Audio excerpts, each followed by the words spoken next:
آج ہم قرآن کی ایک ایسی صورت کے بارے میں بات کرنے والے ہیں جو ایک ایسے دن کی تصویر کھینچتی ہے جس سے فرار ممکن نہیں۔ اسے سورۃ الواقعہ یعنی ناگزیر واقعہ کہا جاتا ہے۔ یہ قیامت کا دن ہے جب پوری انسانیت کو اپنے اعمال کا حتمی حساب دینا ہوگا۔ تو آئیے اس گہری صورت کے پیغام کو سمجھنے کی کوشش کرتے ہیں۔ اس صورت کو سمجھنے کے لیے ہم اس کے بیان کو 4 اہم حصوں میں دیکھیں گے۔ سب سے پہلے ہم اس عظیم واقعے کے وقوع پذیر ہونے پر بات کریں گے۔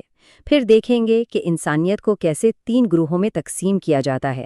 اس کے بعد ہم خالق کی ان نشانیوں پر غور کریں گے جو صورت میں پیش کی گئی ہیں، اور آخر میں اس ناقابل فرار حقیقت کا ذکر کریں گے جس کا سامنا ہر ایک کو کرنا ہے۔ تو سورت کا آغاز ہمیں سیدھا اس منظر پر لے جاتا ہے جو پوری کائنات کو ہلا کر رکھ دے گا۔ یہ وہ لمحہ ہے جب قیامت کا واقعہ پیش آئے گا، ایک ایسی حقیقت جس کے آنے میں کوئی ذرہ بھی شک نہیں۔ سورت کی پہلی آیات ہی اس دن کی سچائی پر بہت زور دیتی ہیں۔ یہ کوئی کہانی یا وہم نہیں، بلکہ ایک ایسی یقینی حقیقت ہے جس کا کوئی انکار نہیں کر سکے گا۔ یہ تاکید اس لیے ہے تاکہ سننے والا اس کی سنگینی کو پوری طرح محسوس کر لے۔ اور سوچئے، وہ دن سب سے بڑا انصاف کرنے والا ہوگا۔ دنیا کے جتنے بھی رتبے ہیں، دولت ہے، طاقت ہے، سب بے معنی ہو جائیں گے۔ کچھ جو دنیا میں بہت بلند سمجھے جاتے تھے پست کر دیے جائیں گے، اور کچھ جنہیں نظر انداز کیا گیا انہیں بلند کیا جائے گا، کیونکہ وہاں اصل معیار صرف اور صرف اعمال ہوں گے۔ اس دن کی ہولناکی کا اندازہ لگانا بھی مشکل ہے۔ قرآن بتاتا ہے کہ زمین کو شدت سے جھنجھوڑ دیا جائے گا، اور یہ جو بڑے بڑے پہاڑ ہیں یہ ریزہ ریزہ ہو کر بکھری ہوئی دھول کی طرح ہوا میں اڑ جائیں گے۔ مطلب یہ کہ ہماری جانی پہچانی دنیا کا مکمل خاتمہ ہو جائے گا۔ اچھا، جب یہ سب کچھ ہو رہا ہوگا، جب زمین اور پہاڑ اپنی جگہ سے ہل جائیں گے، تو پھر انسانوں کا کیا بنے گا؟ سورت کا دوسرا حصہ اسی اہم سوال کا جواب دیتا ہے۔ یہ بتاتا ہے کہ ہر انسان کو اس کے اعمال کے مطابق اس کا حتمی انجام ملے گا۔ جواب یہ ہے کہ اس دن پوری انسانیت کو 3 بالکل الگ الگ گروہوں میں تقسیم کر دیا جائے گا، اور ہر گروہ کی تقدیر دوسرے سے بالکل مختلف ہوگی۔ تو یہ 3 گروہ ہیں کون؟ چلیے دیکھتے ہیں۔ پہلے ہیں السابقون، یعنی وہ جو نیکی میں سب سے آگے رہے۔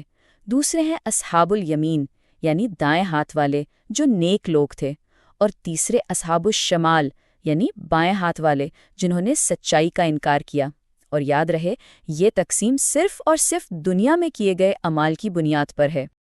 اب بات کرتے ہیں دائیں ہاتھ والوں کی۔ ان کے لیے ابدی سکون اور خوشیوں کا وعدہ ہے۔ انہیں ایسے باغات ملیں گے جہاں بغیر کانٹوں والی بیریاں، پھلوں سے لدے کیلے، نہ ختم ہونے والا سایہ اور ہمیشہ بہتا ہوا پانی ہوگا۔ یہ ایک ایسی زندگی ہے جہاں کوئی محرومی یا تکلیف نہیں۔ لیکن اس پرسکون منظر کے بالکل برعکس ایک اور انجام بھی ہے۔ ان لوگوں کا جو بائیں ہاتھ والے کہلائے، ان کا مقدر شدید تکلیف ہے۔ انہیں جھلسا دینے والی ہوا، کھولتا ہوا پانی اور کالے دھوئیں کا سایہ ملے گا، ایک ایسا سایہ جو نہ ٹھنڈک دے گا اور نہ ہی سکون۔ تو سوال پیدا ہوتا ہے کہ آخر ایسی سزا کیوں؟ قرآن اس کی وجہ بھی بتاتا ہے۔ وجہ یہ ہے کہ وہ دنیا میں عیش و عشرت میں ڈوبے ہوئے تھے، آخرت کی حقیقت کا انکار کرتے تھے اور بڑے گناہوں پر ڈٹے ہوئے تھے۔ ان کا انجام دراصل ان کی اپنی ہی پسند کا نتیجہ ہے۔ اچھا، جنت اور جہنم کی یہ تفصیلات بتانے کے بعد اب سورت کا انداز بدلتا ہے۔ اب یہ ان لوگوں سے براہ راست بات کرتی ہے جو مرنے کے بعد دوبارہ زندہ کیے جانے پر شک کرتے ہیں، اور ان کے سامنے کائنات سے بہت ٹھوس دلائل پیش کرتی ہے۔ سورت ایک سادہ سا لیکن بہت گہرا سوال پوچھتی ہے۔ ذرا سوچو، جو بیج تم بوتے ہو، کیا اسے تم اگاتے ہو یا ہم اگانے والے ہیں؟ یہ ہمیں یاد دلاتا ہے کہ زندگی کا سب سے بنیادی عمل، یعنی ایک بیج سے پودے کا اگنا، یہ انسان کے اختیار سے باہر ہے اور صرف خالق کی قدرت کی نشانی ہے۔ پھر سوال آتا ہے پانی کا، جو ہماری زندگی کی بنیاد ہے۔ بھلا دیکھو تو صحیح، جو پانی تم پیتے ہو، کیا اسے بادلوں سے تم برساتے ہو یا ہم؟ ایک بار پھر انسان کو اپنی کمزوری اور خالق پر اپنے انحصار کا احساس دلایا جاتا ہے۔ اور پھر آخر میں آگ، یہ جو آگ تم جلاتے ہو، کیا اس کا درخت تم نے پیدا کیا ہے یا ہم نے؟ یہ تینوں سوالات، کھیتی، پانی اور آگ، یہ سب ہماری روزمرہ زندگی کا حصہ ہیں، لیکن یہ سب ایک ہی حقیقت کی طرف اشارہ کرتے ہیں۔ ہر چیز کا اصل خالق اور کنٹرول کرنے والا کوئی اور ہے۔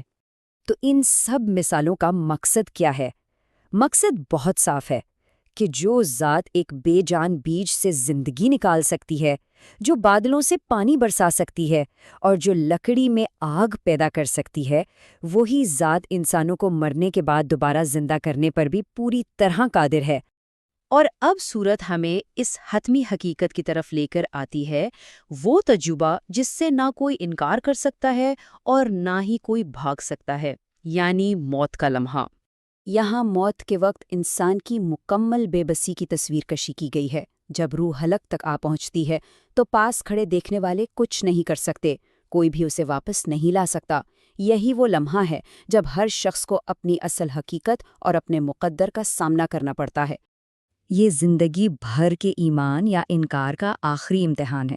اس لمحے میں تمام شک دور ہو جاتے ہیں اور حقیقت بالکل واضح ہو جاتی ہے۔ یہ مطلق سچائی کا لمحہ ہے۔ تو سورت اس حتمی اعلان کے ساتھ ختم ہوتی ہے کہ یہ سب کچھ جو بیان کیا گیا یہ یقینی سچ ہے، اور جب اس حقیقت کو جان لیا تو نتیجہ صرف ایک ہی نکلتا ہے: اپنے عظیم رب کے نام کی بڑائی بیان کرو۔ یہ اس کائنات کی سب سے بڑی سچائی پر ایک حتمی اور طاقتور مہر ہے۔